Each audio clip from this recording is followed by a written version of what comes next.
السلام علیکم ورحمۃ اللہ وبرکاتہ۔ فہم قرآن کلاس لیکچر نمبر 591 اور 592 سورہ صاد آیات 41 تا 64۔ اعوذ باللہ من الشیطان الرجیم، بسم اللہ الرحمن الرحیم۔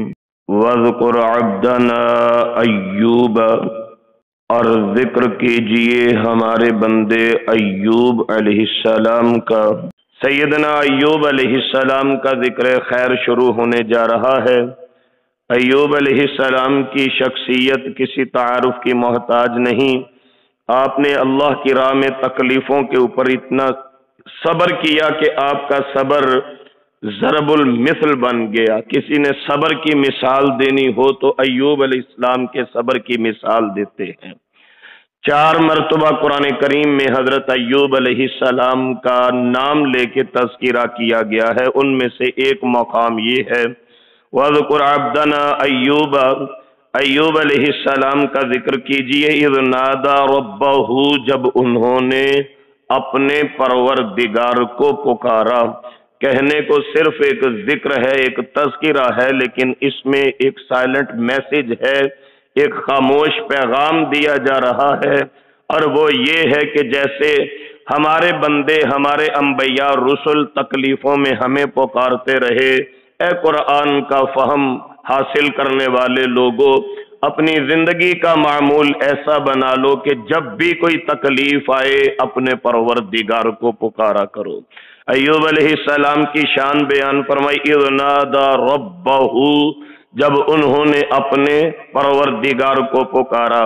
انی مسنی الشیطان بنصب وعذاب، کمال ادب کا مظاہرہ کیا جا رہا ہے۔ یہ نہیں فرمایا اللہ آپ کی طرف سے مجھے یہ دکھ پہنچا ہے، یہ تکلیف۔ حالاں خوشی غمی کے معاملات اللہ کی منشا کے مطابق ہی ہوتے ہیں، مشیت اس میں شامل ہوتی ہے، کوئی شک نہیں، لیکن اللہ والوں کا ایک انداز ادب ہوتا ہے اللہ سبحانہ و تعالی سے ہم کلام ہوتے ہوئے۔ جیسا کہ سیدنا ابراہیم علیہ السلام کے متعلق ہم نے قرآن کریم میں پڑھا ہے کہ وہ اللہ کی بارگاہ میں عرض کرتے ہیں وَإِذَا مَرِضْتُ فَهُوَ يَشْفِينِ، جب میں بیمار ہوتا ہوں شفا اللہ دیتے ہیں۔ حالاں بیماری خوشی غمی اللہ کی طرف سے آتی ہے، لیکن یہ ایک ادب کا مظاہرہ تھا کہ بیمار میں ہوتا ہوں، میری کوئی نہ کوئی غلطی ہو سکتی ہے، بیمار میں ہوتا ہوں فَهُوَ يَشْفِينِ، شفا میرے اللہ عطا فرماتے ہیں۔ سورۃ الکہف میں وہ جو حضرت موسیٰ اور خضر علیہ السلام کا تذکرہ ہے، وہاں حضرت موسیٰ نے بھی فرمایا تھا وَمَا أَنسَانِيهُ إِلَّا الشَّيْطَانُ أَنْ أَذْكُرَهُ، مجھے شیطان نے بلا دیا کہ میں وہ فلاں چیز کا ذکر نہیں کر سکا۔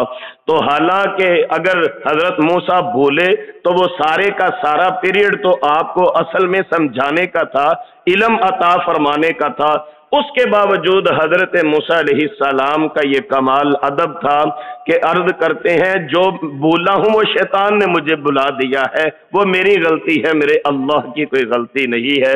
صحیح مسلم میں رسول پاک صلی اللہ علیہ وآلہ وسلم سے کچھ دعائیں مروی ہیں جو آپ سرکار اکثر و بیشتر تہجد کی نماز میں سبحانک اللہم کی جگہ پڑھا کرتے تھے۔ بے شمار دعائیں ہیں حدیث میں، یہ دعائے افتتاح جو ہوتی ہے نماز شروع کرتے وقت اللہم باعد بینی والی یا سبحانک اللہم، ایسی ایک دعا صحیح مسلم میں آتی ہے انی وجہت وجہیہ، یہ رسول اللہ علیہ السلام تہجد کی نماز ان الفاظ سے شروع کی ہے، وہ بڑی لمبی دعا ہے، کسی وقت انشاءاللہ اس کا ترجمہ عرض کروں گا۔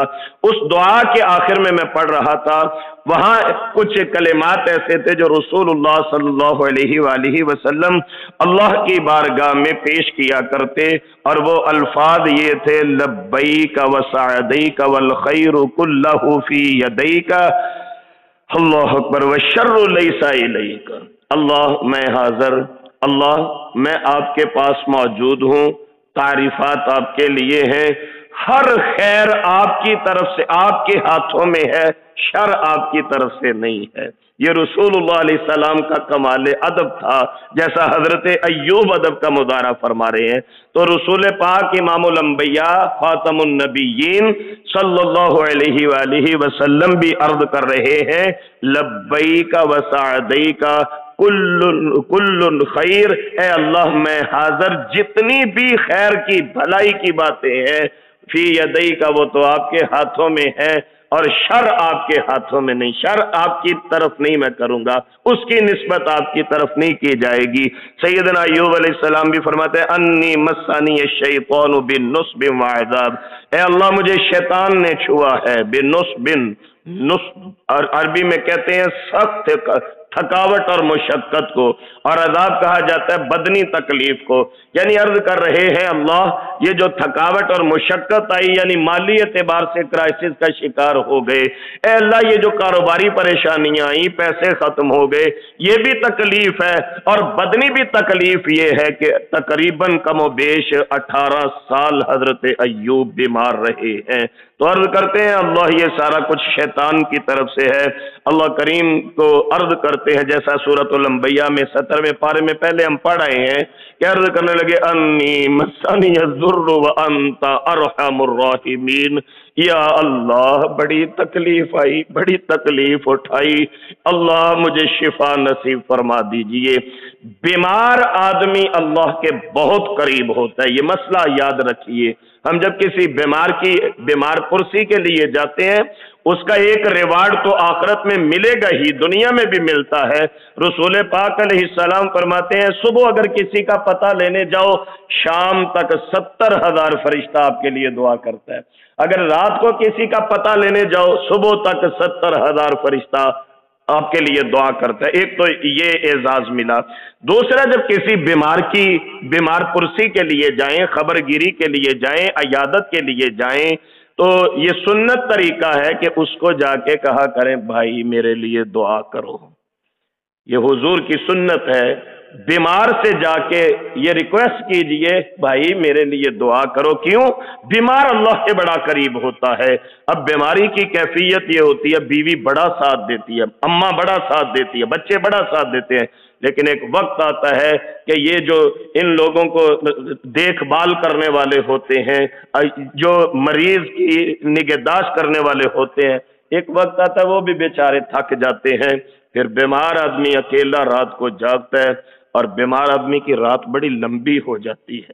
جو بندہ تکلیف میں ہو اس کی رات کٹنے کا نام نہیں لیتی، وہ بیچارہ کروٹیں بدلتا ہے، ہائے ہائے کرتا ہے کب صبح ہوگی، کب صبح ہوگی۔ تو حضرت ایوب علیہ السلام نے انتہائی بیماری کے عالم میں اللہ کو آواز دی انی مسنی الضر وانت ارحم الراحمین، اللہ مجھے بڑی تکلیف آئی ہے، تو بڑا رحم کرنے والا ہے، مہربانی فرما دیجئے۔ اور یہ بھی یاد رکھیے کہ جب یہ رحمت مانگی جا رہی ہے، شفا کی دعا کی جا رہی ہے، اس کا بھی ایک پس منظر تھا کہ ایک وقت ایسا آیا تھا کہ سیدنا ایوب علیہ السلام کے پاس دوائی کے پیسے نہیں تھے، اور آپ کی زوجہ محترمہ اماں جی رحمت رضی اللہ عنہا وہ لوگوں کے کام کاج کیا کرتی تھی۔ مفسرین لکھتے ہیں کل تک یہ حضرت ایوب اور آپ کے گھر والے شاہانہ زندگی گزارتے تھے، مال و دولت کی ریل پیل تھی، لیکن آج کیفیت یہ ہو گئی، باقی بیویاں تو چھوڑ کے چلی گئیں، یہ ایک بیوی پاس رہی، اور یہ لوگوں کے جا کے برتن صاف کیا کرتی تھی، لوگوں کے گھر میں محنت مزدوری کر کے اپنے بیمار خاوند کے لیے کھانے کا اور دوا کا انتظام کیا کرتی تھی۔ حضرت ایوب علیہ السلام کی بیوی محترمہ کو ایک دن کہیں پہ کام کاج نہ ملا، خاوند کے لیے دوا کی بھی ضرورت ہے۔ شہر کی ایک شہزادی نے سن رکھا تھا کہ اماں جی رحمت رضی اللہ عنہا کے بال بہت خوبصورت ہیں، کہنے لگی اپنے بالوں کی ایک لٹ کاٹ کے دے دو، میں بدلے میں پیسے دے دوں گی، خاوند کی دوائی لے جانا۔ پہلے تو اماں جان نہیں مانی، لیکن پھر جب حضرت ایوب علیہ السلام کا خیال آیا تو پھر اپنے بالوں کی لٹ اس شہزادی کے آگے فروخت کر دی۔ جب سیدنا ایوب علیہ السلام کو یہ خبر ملی تو حضرت تھوڑا سا غصے میں بھی آئے اور کہنے لگے میں ٹھیک ہو لوں میں تجھے 100 کوڑے ماروں گا، تو نے یہ کام کیوں کیا ہے؟ ہمارا تو معمول بن گیا بڑی معذرت کے ساتھ، گلیوں میں آواز لگانے والے آتے ہیں بال بیچ لو، بال بیچ لو، یہ ایک گاڈ گفٹ ہے، یہ اللہ کی عطا کی ہوئی چیزیں ہیں، کون ہوتے ہیں ہم ان کو بیچنے والے؟ حضرت ایوب کو جب پتا چلا کہ میری بیوی محترم، حالانکہ کوئی نیت غلط نہیں ہے، صرف فکر یہ تھا کہ اگر آج دوائی کا ناغہ ہو گیا تو طبیعت زیادہ خراب ہو جائے گی۔ تو حضرت ایوب غصے میں کہنے لگے تم نے بال بیچے ہیں، میں صحیح ہو لوں میں تمہیں 100 کوڑا ماروں گا۔ اور جب یہ کیفیت آ گئی کہ اب گھر میں یا اللہ دوائی کے لیے بھی پیسے نہیں اور اب بال بیچنے کی نوبت آ گئی، تو پھر عرض کرتے ہیں اللہ اپنی رحمت نصیب فرما دیجئے۔ اللہ کریم فرماتے ہیں اور خود برجلک، اپنا پاؤں زمین پہ ماریے۔ اللہ اکبر کبیرہ۔ ہوا کیا؟ حضرت ایوب نے پاؤں زمین پہ اللہ کے حکم سے مارا، وہاں سے ایک چشمہ پھوٹ پڑا۔ ھذا مغتسل بارد و شراب، یہ ٹھنڈے میٹھے پانی کا چشمہ ہے، پی بھی لو نہا بھی لو۔ نہائیں گے بدنی بیماریاں دور ہو جائیں گی، پی لیں گے اندر کی بیماریاں دور ہو جائیں گی۔ حضرت بی بی رحمت آپ کو چھوڑ کے کسی ضروری کام سے گئی ہوئی تھی، ادھر اللہ کی رحمت ہو گئی، آپ نے غسل کیا تو وہ ساری جسم میں تندرستی توانائی واپس آ گئی، وہ جوانی والی بہار، وہ جو جسم کے اوپر بیماری کے اثرات تھے سب ختم ہو گئے۔ جب بی بی محترمہ واپس آئیں، حضرت ایوب علیہ السلام کو بڑی اچھی حالت میں دیکھا، پہچان نہ پائی، فوراً اپنا پردہ گرا لیا اور کہنے لگی او بھائی یہاں پہ میرا ایک بیمار خاوند بیٹھا تھا، وہ کدھر گیا؟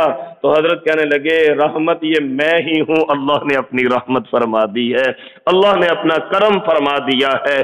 تو لہذا اللہ کریم ارشاد فرماتے ہیں وَوَهَبْنَا لَهُ أَهْلَهُ، ہم نے ان کے جو گھر والے تھے وہ بھی واپس کر دیے، وَمِثْلَهُ مَعَهُمْ، اتنا ہی اور دے۔ صبر کرنے کی اللہ کی طرف سے انعام ملتا ہے کہ صبر کرتے رہے، جتنے نقصانات ہوئے تھے حضرت ایوب کے وہ واپس کر دیے گئے اور اتنے ہی ساتھ عطا کر دیے گئے۔ رحمتم منا، یہ ہماری طرف سے رحمت تھی، وذکریٰ لأولی الالباب، اور نصیحت تھی یہ عقل والوں کے لیے۔ وخذ بیدک ضغثا، اب سوال یہ پیدا ہوا وہ جو حضرت نے قسم اٹھا لی تھی غصے میں آ کے، میں ٹھیک ہو لوں بی بی رحمت میں تجھے 100 کوڑے ماروں گا، اب اللہ وہ بھی تو وفادار بیوی تھی، تو اللہ کریم اپنے انبیاء کی بات کی لاج بھی رکھتے ہیں۔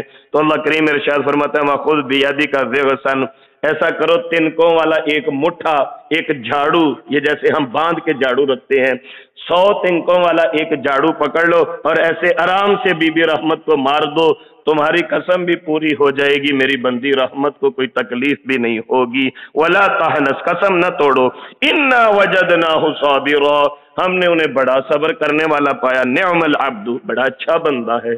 کتنی کمال شخصیات ہیں جن کے متعلق اللہ تعالیٰ فرماتے ہیں نعم العبد، بڑا اچھے بندے ہیں یہ جن انبیاء کا ذکر ہو رہا ہے۔ جیسا صحیح بخاری میں آتا ہے، حضرت عبداللہ بن عمر رضی اللہ عنہ فرماتے ہیں میں چھوٹا سا تھا، مجھے خواب آیا، میں نے اپنی باجی جان کو وہ خواب سنایا کہ مجھے حضور سے اس کی تعبیر پوچھ دیں۔ جب سرکار نے وہ خواب سنا تو آپ نے فرمایا نعم الرجل عبداللہ، عبداللہ بڑا اچھا منڈا ہے، بڑا اچھا لڑکا ہے، بہت ہی اچھا بچہ ہے۔ لو کان یصلی من اللیل، اگر عبداللہ تہجد بھی پڑھنی شروع کر دے، اللہ اکبر۔ تو اللہ اور اللہ کے رسول علیہ السلام جن لوگوں کو نعم العبد کہیں وہ واقعی وہ اچھے لوگ ہوتے ہیں، وہ ہمارے لیے ایک بہترین نمونہ ہے کائنات کے اندر، نعم العبد۔ ایوب علیہ السلام کے متعلق فرمایا جا رہا ہے بڑے اچھے بندے ہیں، انہو اواب، اچھائی کیا ہے؟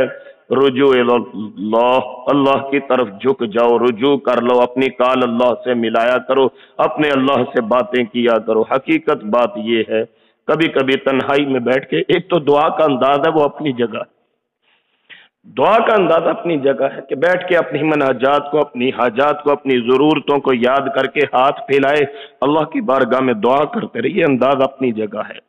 کبھی کبھی چلے روز نہیں، اگر توفیق ہفتے میں ایک دفعہ، مہینے میں ایک دفعہ تنہائی کے کچھ لمحات ایسے ضرور کریٹ کیا کریں جس میں اللہ سے بیٹھ کے باتیں کیا کریں۔ دعائیں اپنی جگہ ہے، باتیں کیا کریں اللہ سے، جیسے بندہ اپنے کسی جگری دوست سے اپنے دکھوں کا اظہار کرتا ہے، اللہ سے باتیں کیا کرے، آپ کو بڑی لذت آئے گی۔